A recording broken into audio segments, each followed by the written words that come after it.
اور اس حوالے سے صحیح مسلم میں ایک بڑی پیاری حدیث ہے کہ ایک شخص تھا جس کا نام تھا ضماد. ضماد تو نہیں، عربی میں ضماد کہیں گے، ضاد میم الف دال. اس کے بارے میں مشہور تھا کہ وہ جن نکالا کرتا تھا. وہ مکے آیا کہیں تو اس کو پتا چلا کہ اس طرح مکے میں ایک شخص محمد صلی اللہ علیہ وآلہ وسلم ان کے ساتھ اس طرح کا مسئلہ ہوا ہے. کچھ عرصے سے وہ اس طرح کی باتیں کرتے ہیں. غار میں چند دن کے لیے گئے تھے. لوگوں نے پھر مشورہ کیا تو اس نے کہا کہ مجھے نبی علیہ السلام کے پاس یعنی محمد کے پاس لے چلو. وہ آیا، اس نے بڑے یعنی اخلاقی انداز میں کہا کہ اے محمد اگر آپ چاہیں تو میں آپ کا علاج کر سکتا ہوں.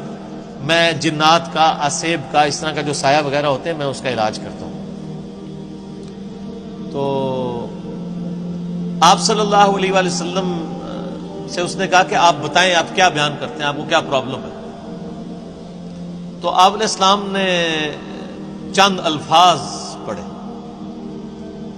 ان الحمد للہ نحمدہ ونستعینہ ونستغفرہ. بے شک تمام تعریفیں اللہ کے لیے، ہم اسی کی حمد کرتے ہیں، اسی سے مدد چاہتے ہیں، اسی کی طرف رجوع لاتے ہیں. من یہدہ اللہ فلا مضل لہ، جسے اللہ گمراہ کر دے، جسے اللہ ہدایت دے دے، اسے کوئی گمراہ نہیں کر سکتا. ومن یضلل، اور جسے وہی گمراہ کر دے، فلا ہادی، اسے کوئی ہدایت نہیں دے سکتا. واشہد ان لا الہ الا اللہ وحدہ لا شریک لہ، اور میں گواہی دیتا ہوں کہ اس اکیلے اللہ کے سوا کوئی معبود نہیں ہے. واشہد ان محمدا عبدہ ورسولہ، اور محمد صلی اللہ علیہ وآلہ وسلم اس کے بندہ ہے خاص اور رسول ہے. اس کے اوپر ایسا روب طاری ہو، اس نے کہا یہ آپ نے کیا کلام پڑھا ہے؟ دوبارہ پڑھے، دوبارہ پڑھا. اس نے کہا ایک دفعہ پھر سنائے. ابھی قرآن تو پڑھا ہی نہیں تھا، صرف آپ نے اپنے خطبے کے الفاظ پڑھے. تیسری دفعہ جب اس نے سنا، اس نے کہا واللہ ایسا کلام میں نے کبھی نہیں سنا. آپ اپنا ہاتھ بڑھائیں، میں آپ کے ہاتھ پہ بیعت کروں، میں اسلام قبول کرتا ہوں. یہ صحیح مسلم میں حدیث ہے. تو وہ آیا علاج کرنے تھا، اس فیلڈ کا ایکسپرٹ تھا. جس طرح آپ دیکھ لیں کہ جادوگروں نے اسلام قبول کر لیا تھا، ان کو پتا چل گیا تھا کہ موسیٰ علیہ السلام جو کچھ کر رہے ہیں یہ جادو نہیں ہے. کیونکہ ہر ایکسپرٹ اپنی فیلڈ کو جانتا ہے. ایک ڈاکٹر کو پتا ہے کہ ڈاکٹر زیادہ سے زیادہ کیا کر سکتا ہے، اور اس کے سامنے کوئی ایسا ایکسپیرینس آ جائے وہ کہے گا یہ ڈاکٹری میں پاسبل نہیں. جادوگروں کو بھی پتا تھا کہ جادوگر آنکھوں کا دھوکہ کرتے ہیں، یہ تو فزیکلی کر کے بتا رہا ہے، یہ جادو نہیں. تو جادوگر جن کی بیس پہ فرعون اکڑا ہوا تھا وہ تو مسلمان ہو گئے. اس کے بعد تو فرعون کو ویسے ہی مسلمان ہو جانا چاہیے تھا، لیکن نہیں ہوا، ہدایت اس کی قسمت میں نہیں تھی. یہاں پہ بھی مشرکین عرب جو بار بار کہتے تھے اس پہ جنات کا اثر ہے، جو جنات کا ایکسپرٹ ہے وہ کہہ رہے کہ یہ جنات کا اثر نہیں ہے، اور وہ مسلمان ہو گیا.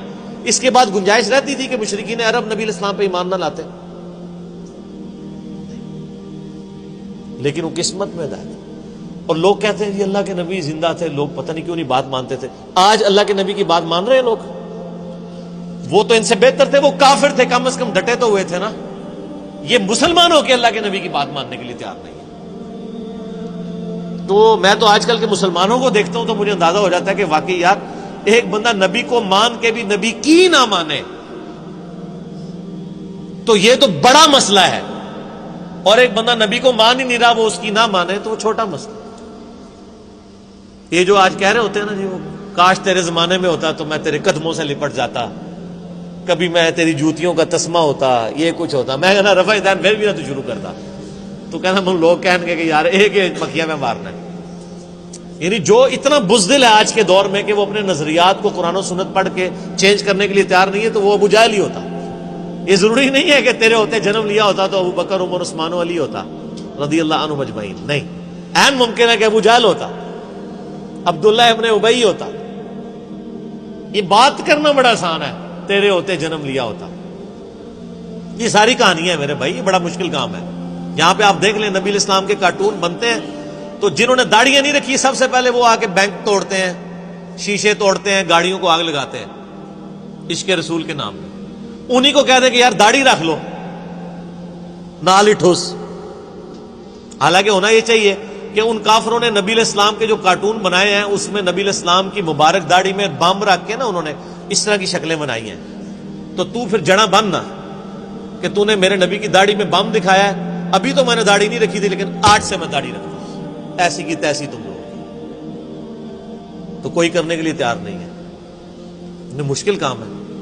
اب بینک لوٹنا، گاڑیوں کو آگے لگانا، اے ٹی ایم مشینیں اکھاڑ کے لے جانا، ثواب دیکھیں. اے ٹی ایم مشین اکھاڑیں، آپ کو پیسے بھی ملے اور ثواب بھی ملے، اور کیا چاہیے. ظاہر ہے یہی کہانی کرائی گئی ہے نا. پاکستان میں تو مولوی یہی پٹی پڑھا رہے ہیں نا. جو بھی اینٹی اسٹیٹ ایکٹیویٹیز پہ علماء ابھار رہے ہیں اپنی عوام کو، وہ یہی کچھ کر رہے ہیں نا. غلامی رسول میں موت بھی قبول ہے، غلامی رسول میں اے ٹی ایم مشین لوٹنا بھی قبول ہے. تو سر پھر ایسی غلامی تو ہر بندہ کرے گا نا. دوویں جہاں دی مٹھے پاؤں کہ مشین بھی لوٹ لی اور جنت بھی پکی کروا لی. تو یہ ساری باتیں کرنا یعنی آسان ہے، یہ دعوے کرنا آسان ہے، لیکن حقیقت ہے کہ یہ بڑا مشکل کام ہے سچائی کو قبول کرنا. تو اللہ تعالیٰ فرماتا ہے کہ تمہارے صاحب مجنون نہیں ہے، ان پہ کوئی جنات کا اثر نہیں ہے. اور پھر نبی علیہ السلام کا کریکٹر بھی ان پر گواہ تھا. جنات کے اثر والے لوگ تو بہکی بہکی باتیں کرتے ہیں.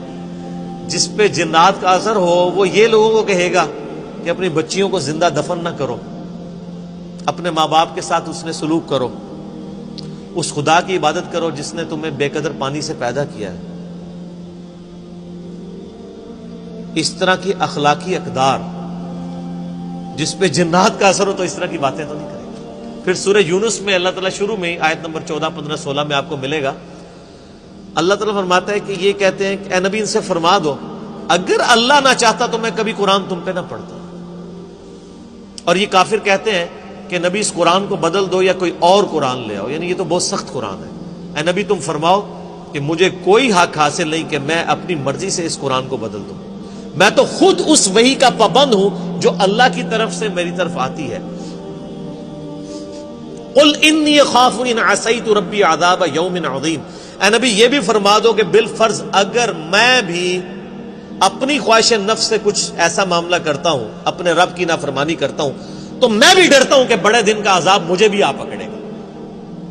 اس سے زیادہ اور کس طریقے سے آپ کو بات سمجھائی جاتی کہ قرآن میں یہ آیت 3 دفعہ ریپیٹ ہوئی ہے، سورہ یونس میں، سورہ الانعام میں اور سورہ الزمر میں. قل انی اخاف ان عصیت. اے نبی تم فرماؤ مجھے تو خود خوف لگا ہوا ہے کہ بالفرض اگر میں نے بھی اپنے رب کی نافرمانی کی تو بڑے دن کا عذاب مجھے بھی آ پکڑے گا. یہ آپ کے بابے ہیں جو کہتے ہیں جو ہمارا مرید ہوا تو ہم تو اس وقت تک جنت میں نہیں جائیں گے، حالانکہ وہ بابے خود نماز پڑھ رہے ہوتے ہیں نا، ان کے مرید نماز پڑھ رہے ہوتے ہیں. نماز کا پوچھے کہتے ہیں مدینہ شریف پڑھتے ہیں. ان سے کہیں کوئی ضعیف حدیث دکھا دیں کہ نبی علیہ السلام جب مکے میں تھے تو مدینے آ کے نماز پڑھتے تھے، اور جب مدینے میں تھے تو مکے جا کے نماز پڑھتے تھے. کہانیاں. اور بلکہ میں نے اس کہانی کی تو وہ انجینئرنگ کی ہے کہ صحیح مسلم میں حدیث ہے کہ نبی علیہ السلام نکلے تو بنو سلمہ کے کچھ لوگوں کو دیکھا مدینہ شریف میں، وہ کھڑے ہوئے تھے. آپ فرمایا کیوں کھڑے ہو یہاں پہ؟ تو کہا یا رسول اللہ ہم ذرا دور رہتے ہیں تو مسجد نبوی میں آتے ہوئے ہمیں ٹائم کافی زیادہ لگ جاتا ہے، تو ہم نے ارادہ کیا کہ ہم مسجد نبوی کے قریب شفٹ ہو جائیں. تو آپ نے فرمایا جو اتنے قدم چل کے آتے ہو تمہیں ثواب ملتا ہے. ان کا یا رسول اللہ لیٹ ہو جاتے ہیں، پہنچنے میں تکلیف ہوتی ہے. تو آپ نے فرمایا ہر قدم پہ ثواب ملتا ہے. تو انہوں نے پھر مسجد نبوی کے قریب شفٹ ہونے کا ارادہ ترک کر کے اپنے انہی علاقوں میں رہے، صرف اس وجہ سے کہ جتنے قدم چل کے آئیں گے ثواب ہوگا. تو میرا ایک معصومانہ سوال ہے کہ بزرگ تو اڑ کے یہاں سے مدینے پہنچ جاتے ہیں، وہ بنو سلمہ والے صحابہ جو کہتے ہیں ایک ادنا صحابی دی بھی پیروں دی خاک نہیں ہوتا، ولی تو اڑتا پھردا ہے مکھی مچھر آر، اور صحابی وہ بیچارہ شفٹ ہو رہا ہے مدینے کے قریب. کہانیاں. کیونکہ یہ صحیح مسلم شریف ہے، وہ بزرگ شریف ہے. اور اگر کوئی کہتا ہے نہیں نہیں وہ آپ کو سمجھ نہیں آیا تو لے آؤ بابا کوئی اڑ کے دسے. سب کہانیاں. تو یہ انہوں نے دین کو بگاڑ کے پیش کیا ہوا. کتابوں کا دین اور ہے، بابوں کا دین اور.